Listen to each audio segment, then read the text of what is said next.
Well, it's been a minute since I spoken on here. I guess you could say it was a healing period. Still kind of is. Healing from heartbreak in all areas. I think I've spoken about this before. But I have severe depression. And I guess that's the only thing that I've gotten from these experiences right now. I'm heavily suicidal when it comes to like fake people and just like people pretending to want to be around me or something. I don't know, because they feel like they have to, because I seem like a charity case because of the spiritual path that I'm on right now. And I guess that's what happens when you go against, you know, the norms of society, you know. And it sucks because I'm constantly on the verge of a breaking point. The main thing, it's like I did end up in a place where people do heal from those kinds of things. I hope it rains again a little bit later or soon. But I do want to say that there are people who tend to want to block that healing. While I was in this specific place, I was thinking like, man, I should probably call this past person. And believe it or not, like, you know, as soon as I got out, somebody who looked exactly like this person showed up out of nowhere. And I wasn't necessarily attracted to this person because of the familiarity.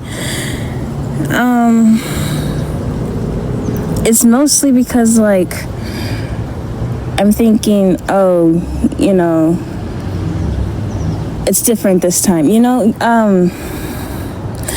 But all it showed me was like, you know, an unhealed aspect of myself, really, but also an unhealed aspect of this person and the past person I was dealing with. I have very heavy feelings when it comes to giving and receiving, and I'm unsure if that has anything to do with the path that I'm on, or if that's just the kind of person I am. But I'm not asking anybody to carry my depression, but when it comes to love and affection, it's too much for people to hold, really. You know, it's like as soon as my energy is put into something, it's like something's exposed, or I don't know, like people feel like they have to turn around and face something. I think I've spoken about the shadow self and how light works. If, say, like you're facing the sun or something, right? You look behind you, there's going to be a shadow cast right there, right? The shadow has a lot to do with hidden potential, but also with the ego and suppressed emotions. Because the ego is a mask, you know. Right now I'm wearing black, which is, you know, symbolism for protection, I believe. Yesterday was Valentine's Day. Pink and red have a lot to do with love and magnetism. If you add white there, that's for creativity as well. I'm still extremely tired, you know, not like closed off, but just like very tired and worn out, you know. And it'll get to a point again where it's something I can shrug off, because whenever I hear about the past, it's always like, oh, here come this person, or here's this person, you know. Or I'm shuffling cards and somebody want to let me know about their bullshit. I don't know. Like it's that day where I met this lookalike of a person. I was supposed to connect with Source, but there was, again, some sort of blockage, or could also be something that I needed to face within myself. I don't know. I was honestly thinking that I should 313 on the clock, but I was thinking like I should you know, give these karmic people something to watch and, you know, give them a little guidance on what they need to be doing. But the experience kind of taught me, like, no, some people aren't ready for that. Because my channel is all about, you know, coming into your own authority and living in truth and becoming empowered through that.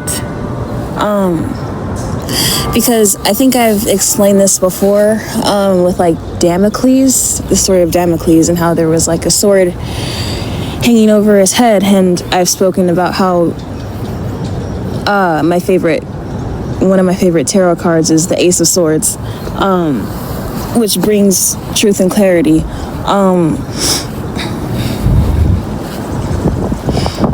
And that's the only thing that rules over me is truth.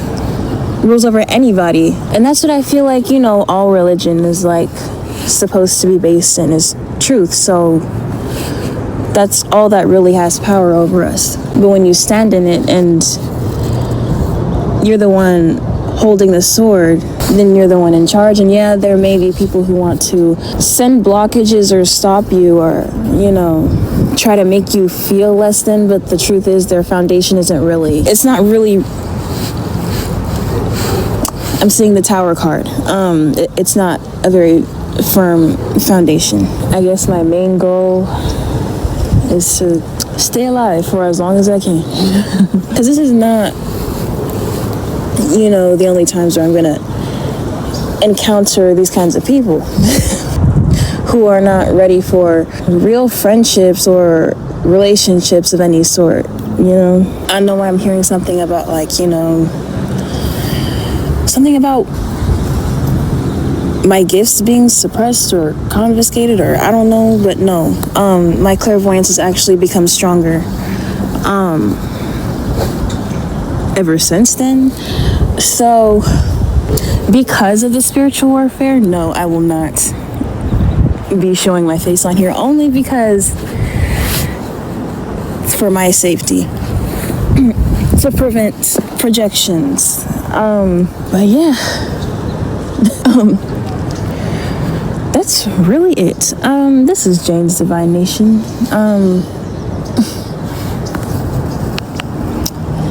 I'm signing off, and yes, I will see you guys Tuesday, and that's a promise.